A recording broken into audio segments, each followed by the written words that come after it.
Pride is a double-edged sword. It's fuel, pushing you beyond your limits, trying to get you to shine as bright as you can. But when you add too much of it, it turns your life into a funeral pyre. When Caligula fell to the swords of the Praetorian Guard in January 41 AD, the Roman Empire stood at a crossroads.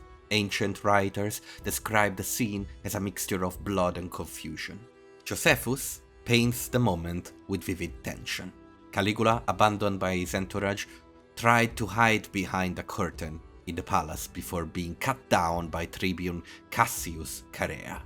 Suetonius offers the cruelly ironic detail that the young emperor was stabbed 30 times, a grim parody of Julius Caesar's fate, but with none of Caesar's nobility. But the real drama was not the assassination itself, it was what followed. The Senate, emboldened by Caligula's death, briefly considered restoring the Republic. Cassius Dio records heated debates in the Curia, where the senators argued that Rome had no need for another emperor, that liberty should be restored. Tacitus doesn't cover this moment, but later writers suggest that had the Senate acted swiftly and decisively, the Principate might have been dismantled. Instead, hesitation and factional rivalry left them paralyzed. If you want my opinion, and I think the opinion of most modern historians, it was never gonna happen. The senatorial class was completely defanged, and they had no ability and in truth no will to take power. They just wanted to talk about it, and probably be remembered as people who talked about it. In the midst of this chaos, the Praetorian Guard acted. Suetonius described how soldiers searching the palace for survivors found Claudius, Caligula's uncle, a man of 50 years with a reputation as a stammering, limping scholar, cowering behind a curtain. A useless, weak bookworm, and kind of an idiot. At least that was his reputation. Claudius expected to be killed. Instead, he found himself saluted as emperor. From this moment, the Principate foundation shifted. The emperor's legitimacy no longer flowed primarily from senatorial recognition, but from the sword and loyalty of the guards. And so we find ourselves looking at pride again. Claudius was not chosen for his ambition, charisma, or commanding presence. On the contrary, he had survived Caligula's reign precisely because he had no presence. No one took him seriously. Suetonius remarks that he was mocked for his limp and his nervous laugh, treated as a fool at court. Pride had abandoned him long before he came to power. His elevation, then, was an accident of fear and opportunism, not the product of personal assertion. And yet, there is an irony here. By taking a man without visible pride and thrusting him into supreme power, Rome revealed both the fragility of its political system and the unpredictable path of its dynasty. The Julio-Claudian line had produced Tiberius, who brooded in bitterness, Caligula, who drowned in arrogance and cruelty, and now Claudius, who seemed almost devoid of the very self-assertion expected of a ruler. With this reign started in paradox between the swords of the Praetorian Guard and the concerned looks of the Senate, Claudius immediately moved to placate the most powerful between the two. He paid the soldiers a donative 15,000 sesterces each, securing their loyalty. Claudius' demeanor in office reflected his long years as a marginalized aristocrat.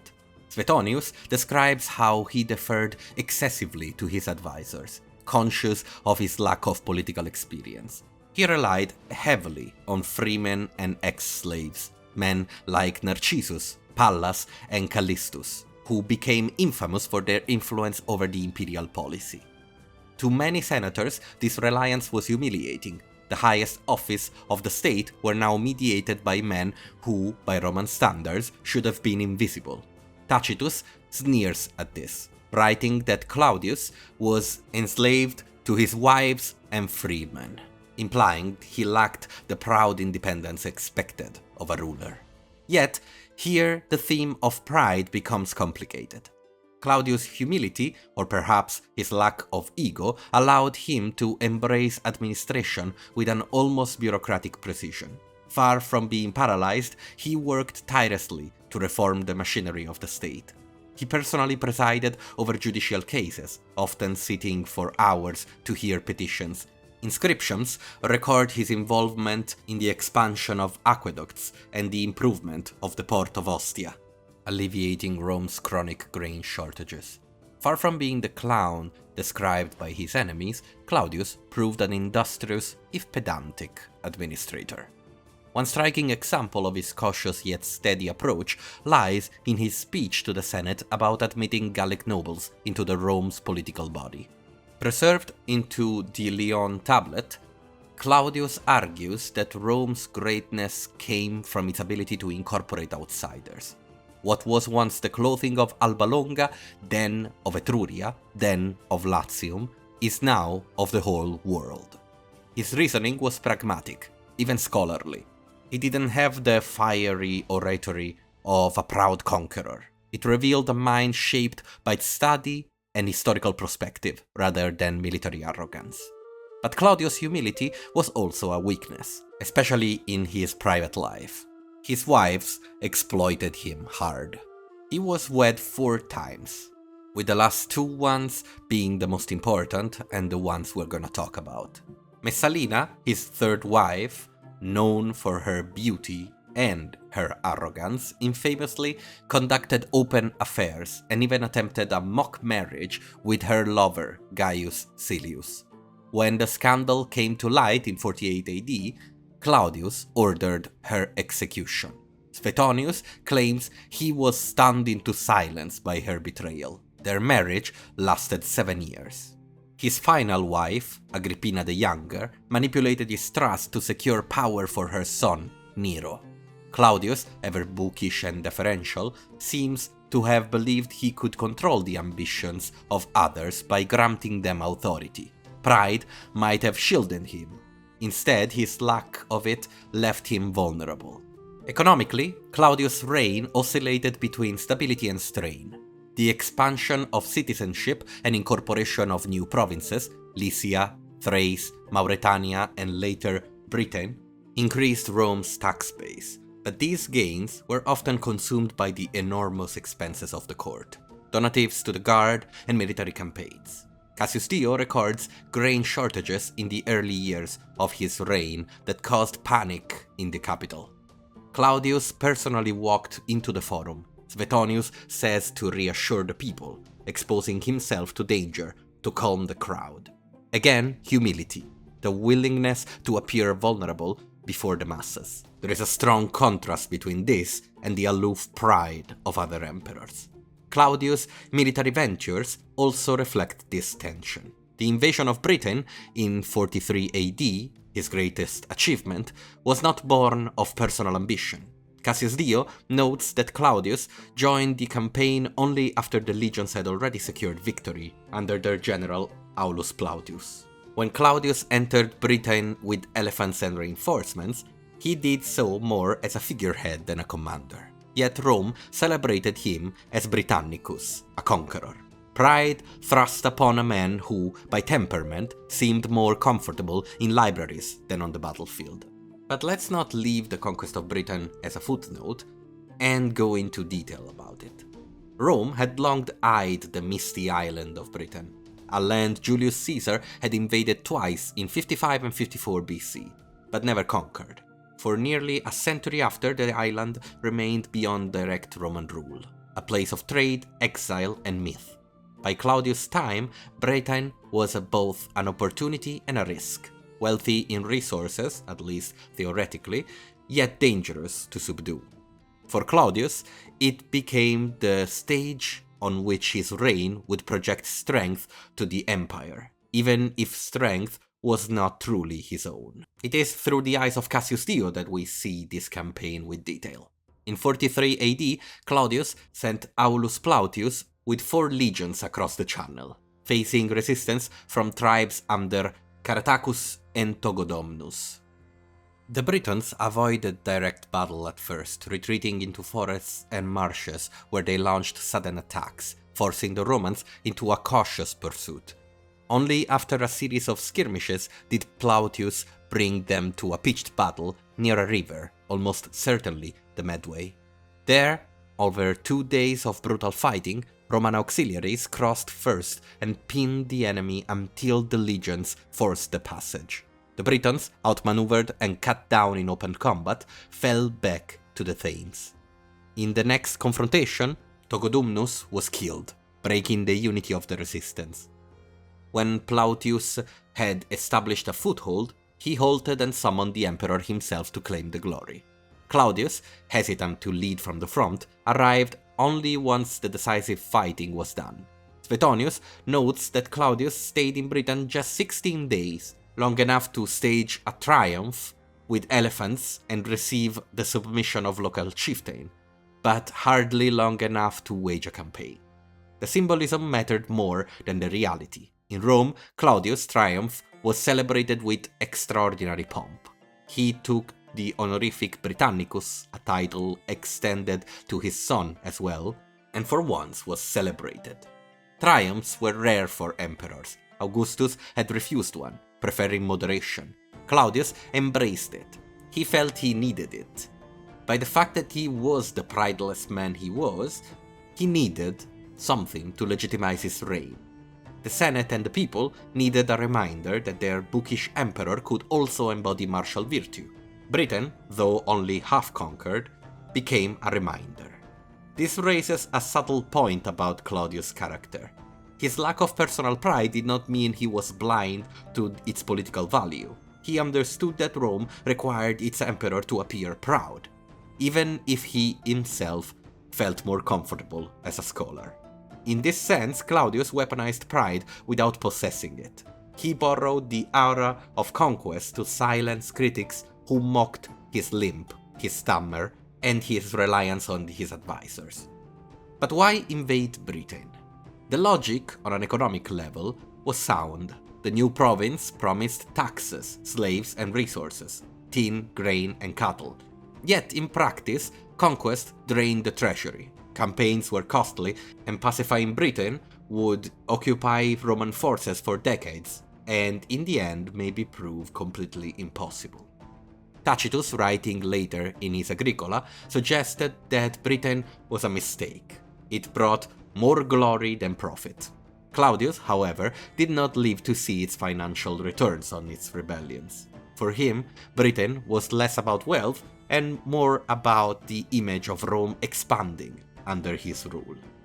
Beyond Britain, Claudius' imperial program shows the same pattern of cautious expansion paired with administrative care.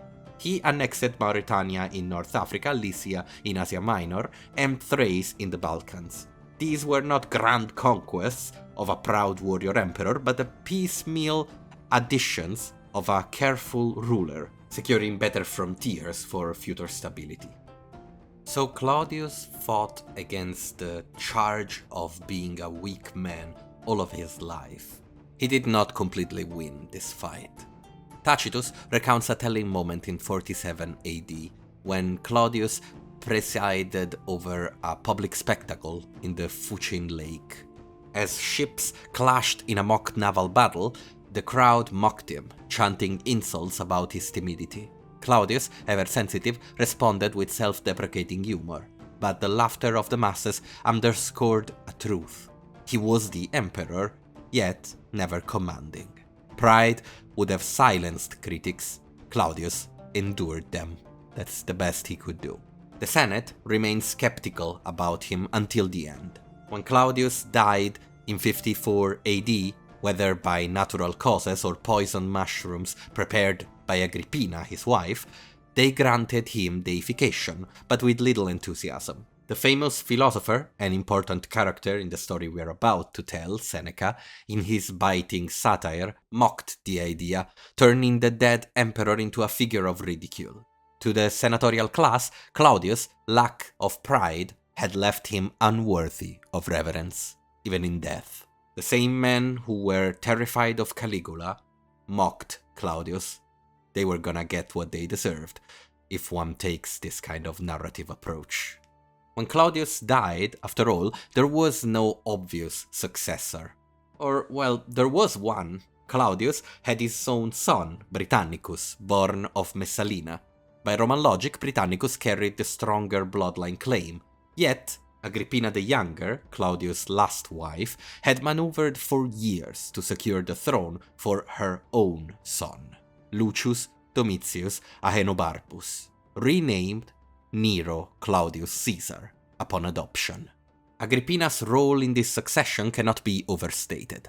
Tacitus, in his Annals, portrays her as ruthless and calculating, seducing Claudius with flattery and leveraging her lineage as the great-granddaughter of Augustus. By marrying Claudius, she placed her son within the Julio-Claudian line. By arranging Nero's adoption in 50 AD, she ensured he would outrank Britannicus. Even Claudius himself, if we believe Suetonius, suspected her ambition, allegedly lamenting before his death, "It is my fate to suffer the sins of my wives and prepare disaster for my own children." The death of Claudius cleared the path. Both Tacitus and Suetonius, even Cassius Dio, suggest he was poisoned, as we said. But these are the kinds of allegations that we cannot completely take as a given. Because, Nero was Nero. He was a hated monster in many ways, so to write his history like he came from a horrible murder, well, it is a tempting thing, isn't it? Anyway, Nero was only 16 years old and was proclaimed emperor. Britannicus, just 13, was sidelined, his inheritance stolen by the machinations of his stepmother and the readiness of the Praetorian Guard to follow the stronger hand. From the beginning, Nero's reign was a study of contrasts.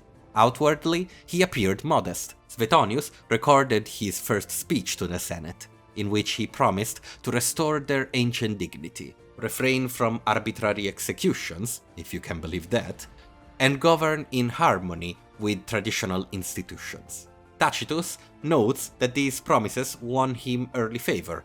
After the reigns of Tiberius, Caligula, and Claudius, senators were eager to believe in a new golden age.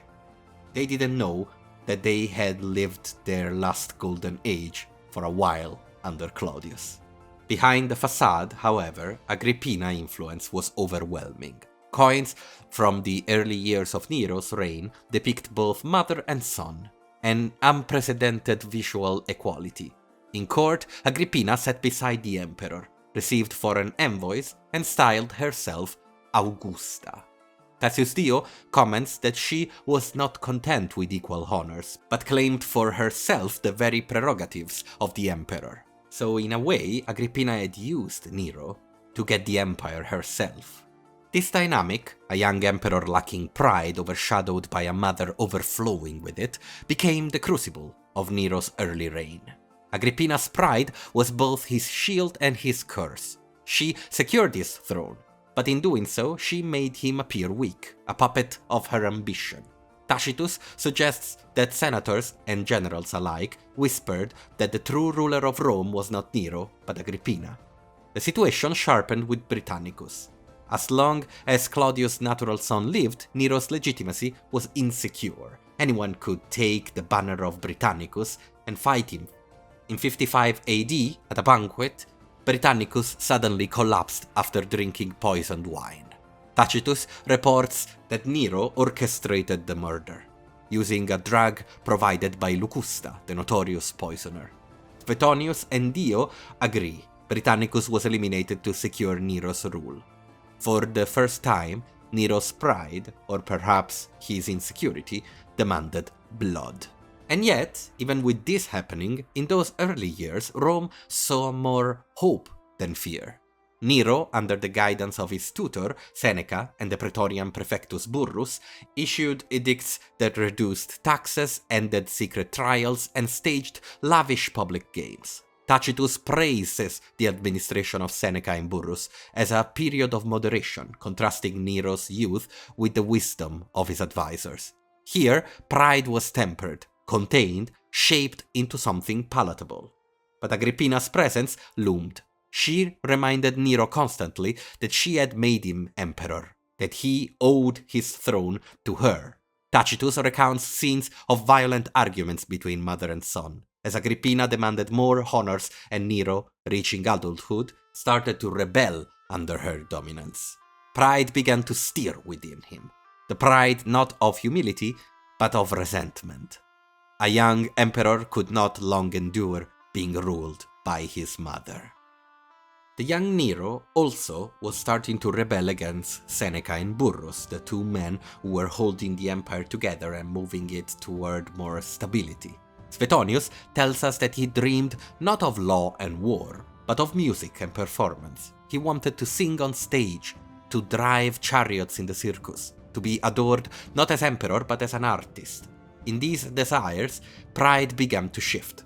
Where Claudius had lacked personal vanity, Nero was insatiable. Now, one might think that having a vanity in the arts would mean that the emperor is a little less dangerous, but you have to see it from another point of view. To Nero, the Senate's approval meant little. The roar of the crowd in the theater meant everything. The artistic pride clashed with Roman tradition. Senators viewed public performance as degrading, unworthy of a ruler. A Roman noble might sponsor games, but he should not sing in them. Yet Nero insisted. Tacitus records that Seneca tried to redirect Nero's ambitions, framing his artistic pursuits as harmless entertainments, but pride is difficult to contain. The emperor began to believe that his talents, not his high office, defined his greatness. In 55 AD, when Britannicus was killed, Agrippina realized her waning influence. Nero had killed Britannicus, and in killing him had removed the one thing Agrippina could use to keep him in check. She could threaten to support Britannicus against him, but now there was no one. Seneca and Burrus tried to maintain appearances, framing Britannicus' death as the result of epilepsy. Yet the whispers spread, and the Senate, already uneasy, sensed boy emperor was beginning to twist into ruthlessness. The final rupture with Agrippina came soon after. She publicly accused Nero of ingratitude, reminding him that without her machinations, he would still be an obscure youth in the shadow of Britannicus. Tacitus has her declare, "You can depose me, but you cannot reign without me." Her pride would not yield, even as her position crumbled. Nero's response was chilling. In 59 AD, while on campaign in Campania, he plotted his mother's death. At first, he contrived an elaborate ruse, a collapsible boat rigged to sink at sea. Agrippina was invited aboard for a festival at Baie. Suetonius relishes in the drama. When the ship canopy collapsed and his hull split, Agrippina survived by swimming to shore. Worse still for Nero, she reached land unharmed and sent word to her son that she forgave the accident. Her survival was a humiliation and an obvious threat. So Nero did the only thing he knew how to do. He dispatched assassins to her villa. Tacitus paints the scene with tragic gravity. Agrippina, realizing the end, bared her body to the killers and cried, "Smite my womb," the womb that had borne Nero. With her death, the balance of power in Rome shifted irrevocably. The restraints of Seneca and Burrus weakened, and Nero's pride could finally expand unchecked. The dam had bursted. The court itself transformed into a stage overnight. Suetonius recounts how Nero began appearing in public not only as patron of the arts, but as participant, singing, playing the lyre, and competing in theatrical contests. He demanded that senators and equestrians attend, and that they applaud his performances.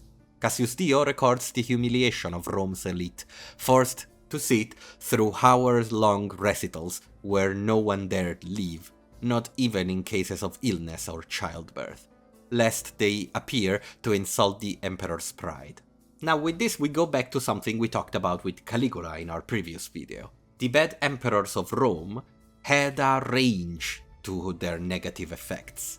If you were in Rome, if you were a noble, you were facing the brunt of humiliation and even the possibility of death. But if you lived in the provinces, you might not even have noticed that Nero was going crazy in the capital.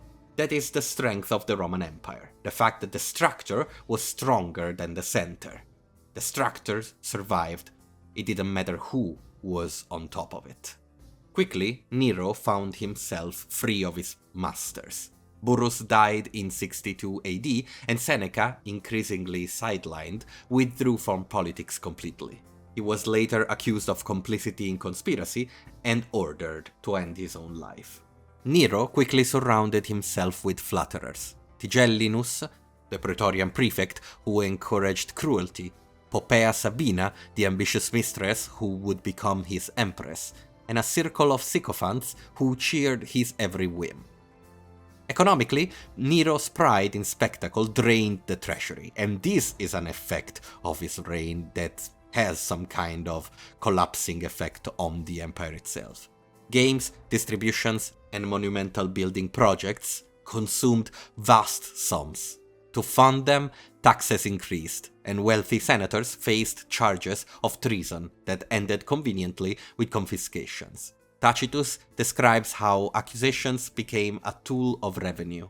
Property was seized under the guise of loyalty tests, very similar to the proscription lists, the ones used under Sulla and under Marius.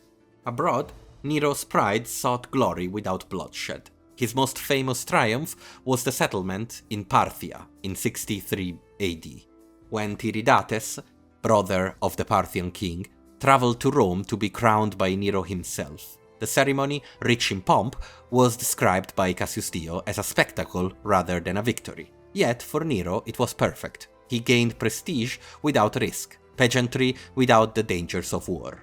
But pride demands more than symbols. Nero wanted to be adored, not only obeyed.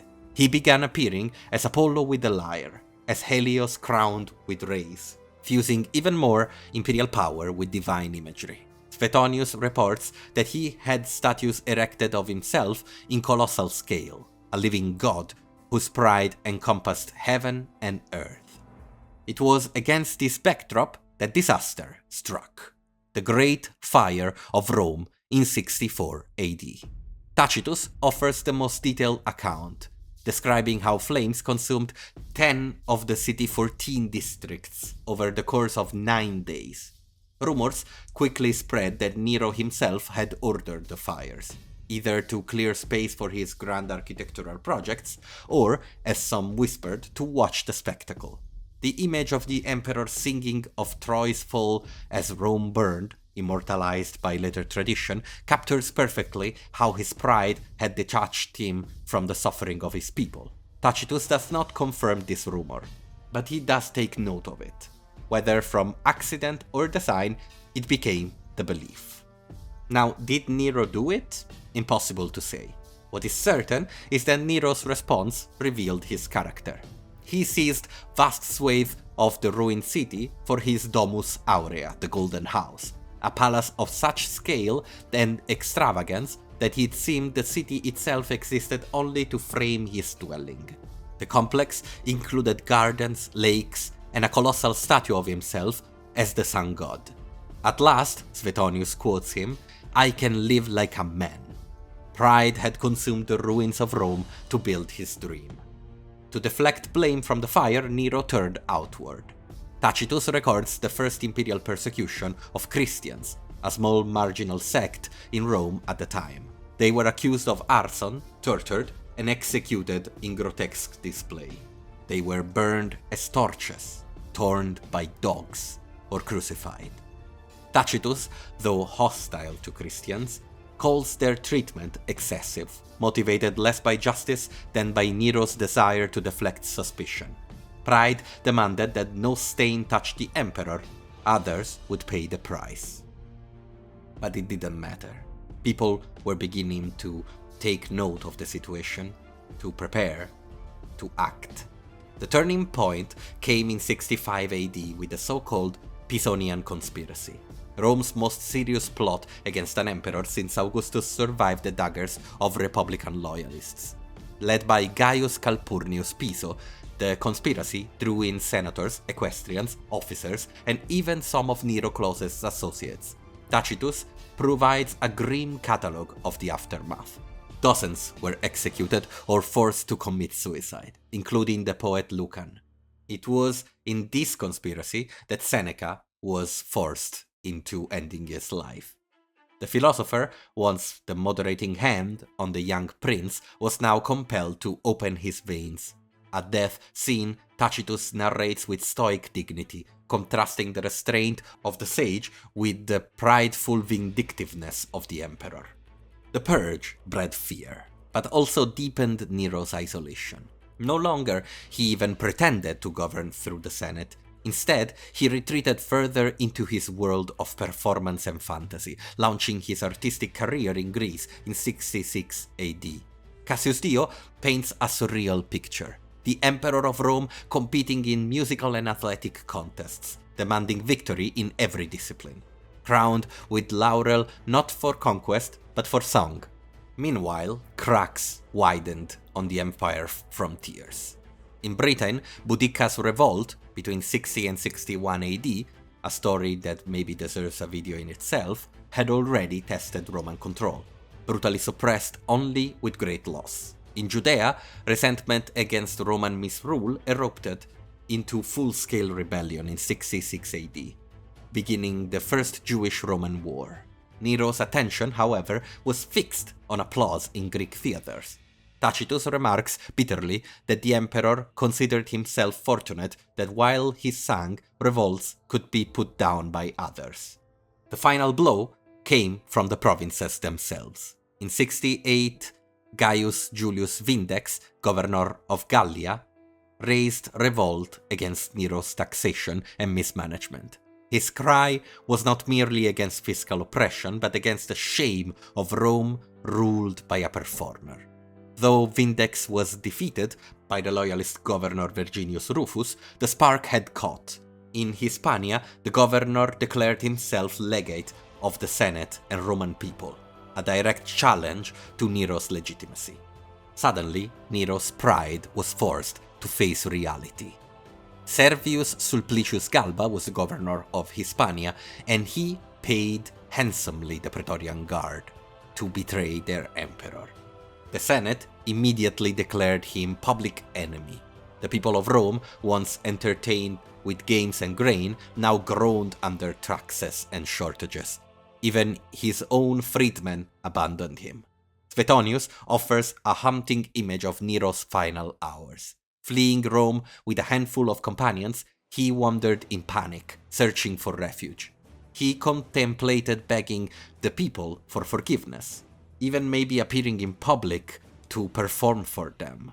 Legend says he cried, "What an artist dies in me," as the end came.